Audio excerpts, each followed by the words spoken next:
All right, let's talk about one of the most maddening problems you can face with your car. That little red battery light flicks on. Your heart sinks, but then you test the alternator and it seems perfectly fine. What on earth is going on?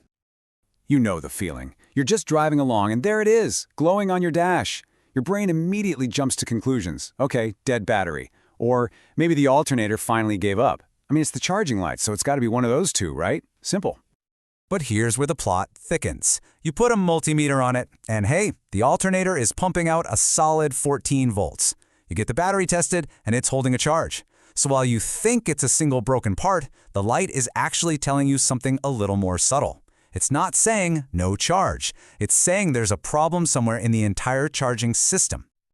So let's do this right. We're going to be electrical detectives today. We're going to follow the clues one by one, starting with the really easy stuff you can check right in your own garage, and then work our way up to the more sneaky culprits. Don't worry, we're going to get to the bottom of this. Okay, rule number one of any investigation, check the obvious first. Before we assume some deep, complex failure, let's cover the basics. Honestly, most of the time, the problem is hiding right here in plain sight. First, pop the hood and look at those battery terminals. See any of that fuzzy, crusty green or white stuff? That's corrosion, and it's like a roadblock for electricity. Next, give the cables a wiggle. Are they tight?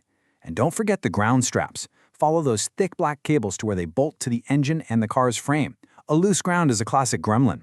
Then take a look at the serpentine belt. If that thing is loose or glazed over, it's slipping, and the alternator isn't spinning at full speed. And finally, just drive to any auto parts store. They'll test your battery for free. A battery can have a dead cell inside that prevents it from holding a charge right, which forces your alternator to work way too hard. And that really gets to the core of it. Your car's computer isn't always smart enough to say, hey, the terminal is dirty.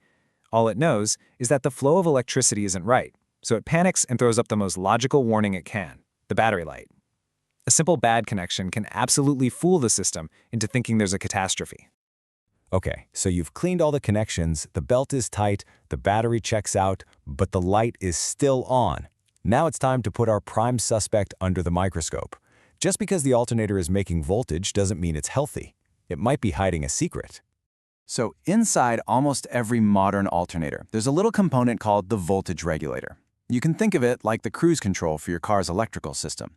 Its job is to take all that power the alternator is making and keep it locked in a safe, steady range, usually somewhere between 13.5 and 14.5 volts. When a regulator starts to fail, it gets weird. It might let the voltage surge way up to 16 or 17 volts, which is dangerous for your electronics. Or it could be charging but just a little too low for the computer's liking. The trickiest part is that these problems can be intermittent. The car runs fine for 20 minutes, then it heats up, and bam, the light comes on. Or it seems fine at idle, but as soon as you turn on your headlights, your AC, and the radio, the system gets overloaded, the voltage drops, and the light appears. But you want to know the most clever, well-hidden fault an alternator can have? It has nothing to do with the amount of voltage. It's about the quality of the power. We're talking about something called dirty power. Okay, so here's the deal. Your car's electronics need smooth, clean DC power, but an alternator, by its very nature, creates raw, choppy AC power.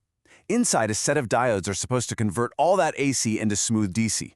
But if one of those little diodes fails, some of that raw AC power leaks through into the system. This is called AC ripple. The best way to think about it is like static on a phone line. It's electrical noise and your car's sensitive computers absolutely hate it, so they turn on the warning light. So how much static is too much? Well, here's the magic number. A healthy, happy alternator should have less than half a volt of AC ripple. If you test it with a multimeter set to AC volts and see anything higher than 0.5, that is your smoking gun. You've got a bad diode inside that alternator. All right, let's imagine our alternator has a perfect alibi. The voltage is steady, there's no AC ripple, yet the light is still on.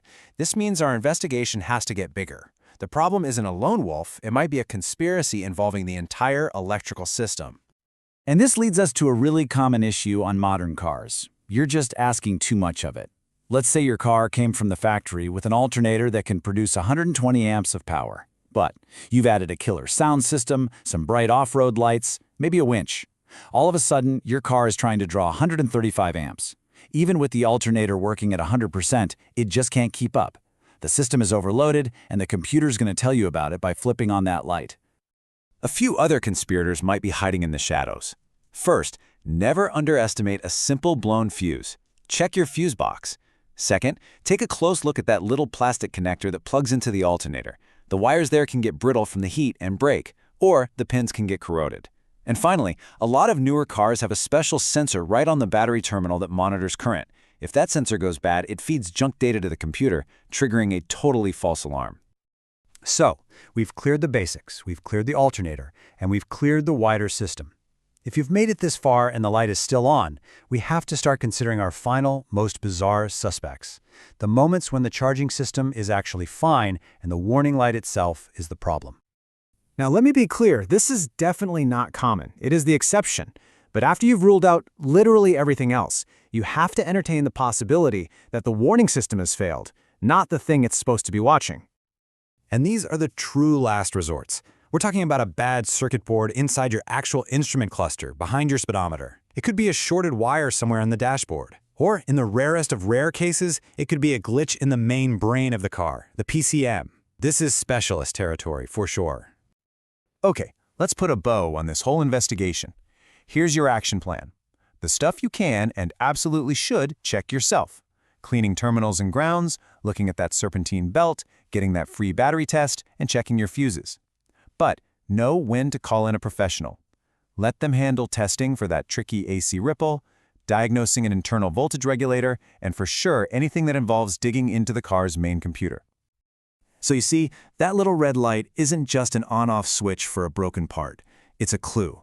It's the start of a mystery, a story. It's asking you to look a little deeper than the obvious. So the next time you see it, don't just panic.